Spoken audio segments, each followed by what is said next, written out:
This ain't your ordinary football show. It's the Old Dominion Football Show with Bruce Rader and Coach Bobby Wilder. Another week, another opportunity for history to be made. For the first time in the modern era, an FBS school will travel to Norfolk to play in SB Ballard Stadium. Eastern Michigan is in town for tomorrow's game as Old Dominion looks to rebound from last week's loss to NC State and pick up its second win of the season. So what is in store for the Monarchs? Let's find out. The Old Dominion Football Show starts now. I'm Bruce Rader along with Coach Bobby Wilder. And Coach, I know you were disappointed after your loss to NC State last week, but your men were as ready as I think I've ever seen them. Oh, you're right, Bruce. There was so much energy going into this game. I felt it on the bus ride down. I felt it in the hotel, and then the pregame in the locker room. I didn't have to say a word in the locker room. They were going to tear the walls down to get out there. And if we can bring that level of energy and enthusiasm, Bruce, I really think this can be a good football team. Now, you were right in this game for the first 26 minutes. What was going through your mind? Yeah, we were dominant, Bruce, in those first 26 minutes. Our defense had only given up a field goal. Their one touchdown came off an interception. So we're up 21-10. Offensively, we're driving the ball. Special teams were in real good control. And I really feel, Bruce, the turning point came when we're up 21-10. Defense forces them to kick a field goal and they miss it. Offense, we drive the length of the field. We've got a first and goal on the 10. If we score there to go up 28-10, three-score game at the half, feeling really good. We didn't score. They came back, cut it to 21-18, but that turned the game. And when you're playing these high-profile teams with veteran coaching staffs, they know how to adjust at halftime. They do. They made some nice adjustments at halftime. I feel like, Bruce, we had a real good handle on them at halftime. I feel like our defense had a good handle, but they came out in the second half, Bruce, and did what they probably should have done the whole game. They outweighed us by 40 pounds a man, their O-line to our D-line. Their first 8 plays of the second half were run plays. They went down the field, and then they really started to wear us out in the second half. How much better is your defense right now than it was 2 weeks ago against Hampton? I feel like it was much improved, Bruce. What we gained was a level of confidence, particularly in that first half with how we can play. We had defensive linemen, Bruce, in the right gaps. We had linebackers with good fits on the run play. Our coverage with our linebackers carrying routes to our secondary was much better. And I've got to give a lot of credit, Bruce, to NC State and to their quarterback, Brissett. We knew going in, you and I talked about, he's a big-time player. He was a 4-star out of high school. He's gaining confidence now. I think NC State's definitely a bowl team this year based on what they've done, but we gained a lot of confidence with how we can play. Now, we can't miss a chance to talk about your outstanding quarterback, Taylor Heineke, who is on pace right now to finish in the top 10 of all-time college passers for yards and touchdowns. He just passed Taj Boyd and Brian Leftwich on the all-time passing yards list, and he is in 15th place all-time for touchdown passes. He's just 2 touchdown passes behind Seahawks quarterback Russell Wilson. That's amazing. I'm just listening to you say those names, Bruce, of who he's with and the company he's in. And, he'll be the first to tell you, Bruce, it's the O-line, it's the receivers, it's the coaching. But he's doing that, and with the track he's on, Bruce, he could end up in the top 5 of all those categories, which is remarkable. And he doesn't miss a lot of passes, does he? No, he was 35 for 49 Saturday night, so he's at 72%. He's a career 70% guy. I was talking to scouts today. We had 3 NFL scouts that were at practice, and those guys, Bruce, that's what they're most impressed with is the accuracy, how accurate he is on his balls. The scouts want to start breaking down the yardage on the field, what distance to base his accuracy, because they're so impressed with that statistic. So the NFL scouts are out there?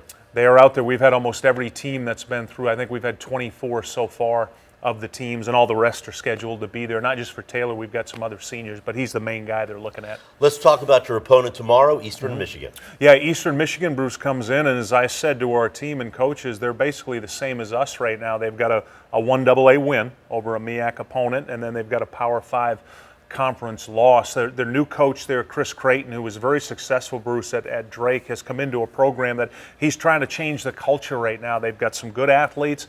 They've got really good scheme in all 3 phases. What they're trying to do right now is really good, and what we've got to do is make sure we don't allow them to get some confidence early in this game. We've got to come out with a very aggressive mindset like we had down at NC State. Quickly, another 6 o'clock game, another TV game. Does that start bother you or help you one way or the other? I really like the start time time, Bruce, you know, the Hampton game was the first time in our 6 years now as a program that we've ever played in September at home before 6 o'clock, that 3:30 kick. So this one being at 6, I know our fans love it, Bruce. They get the 2 o'clock arrival, they get the tailgate going, it's prime time, game time, and the TV exposure, not just for our program, Bruce, but as you know, when you start getting some national broadcast or regional, it's great for Old Dominion, so I love it. All right. Still to come, we go to the mailbag for the latest installment of the Coach's Corner. I know you like that. Love the mailbag. And wide receiver Zach Pascal is hoping for a breakout year, but first, the tough part. He has to enter the 1-minute drill with Brian Parsons. Stick around.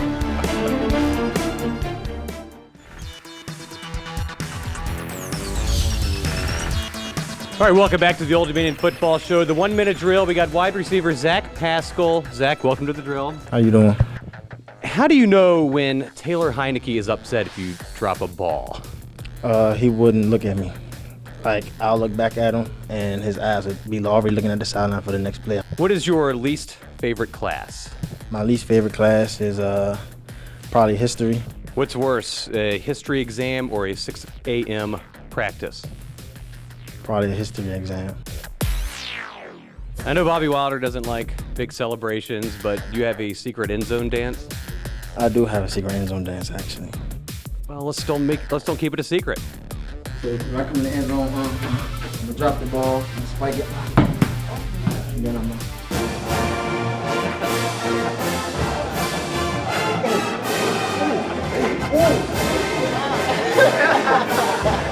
All right, that's it for the 1-minute drill. Say goodbye to the Monarch Nation. Thank you, Monarch Nation. See you guys later.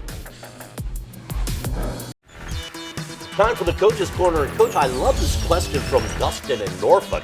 What is your stance on college scholarship athletes receiving a stipend? See, I would have asked that question on the news. Yeah, that's a great question by Dustin. Personally, Bruce, I feel like that college education, if you're on a full scholarship, and you know different sports have different levels of scholarship, but just speaking for football, if you're on a full scholarship, you've got your room, your board, your tuition, all your fees, everything is paid for, and in the end, when you count football and travel and hotels, all the expenses, it's about $250,000 education when it's all said and done. So I feel really strongly that scholarship still means a lot. Now, with that being said, Bruce, I'm not opposed to if you've got kids that would receive Pell Grants from the government because they don't have a lot of money at home. That helps. We've got a lot of kids on our team, about half our team, Bruce, that come from situations where their families still need some help. And a lot of the kids take that Pell Grant, that money will go home to help their families. So I think a reasonable stipend, as long as it's need-based, is certainly something to be considered. And you know, we both have boys, so we know how much that food is boy. worth. You're not kidding. All right, the Eagles of Eastern Michigan coming up tomorrow, and then the Conference USA schedule begins in Houston against Rice with games ahead against Marshall, Middle Tennessee. Throw in Vanderbilt from the SEC. Hey, this is what you asked for. It is. Love it. Can't wait. This is Bruce. When you throw out that schedule, and right now when you look at Conference USA, Bruce, 7-0 against the other like conferences. You know, we haven't got a game yet against one of the Power Fives, but we've been close, as you know, other teams have. But this is what we wanted, and I think Conference USA right now is the top rated of the other 5 conferences. It's going to be a great year this year. All right, Old Dominion looking for win number 2 against Eastern Michigan tomorrow. Coach, good luck. Thank you. We'll see you every Friday night at 10:45 right here on Fox 43 for the Old Dominion Football Show. Good night, everybody.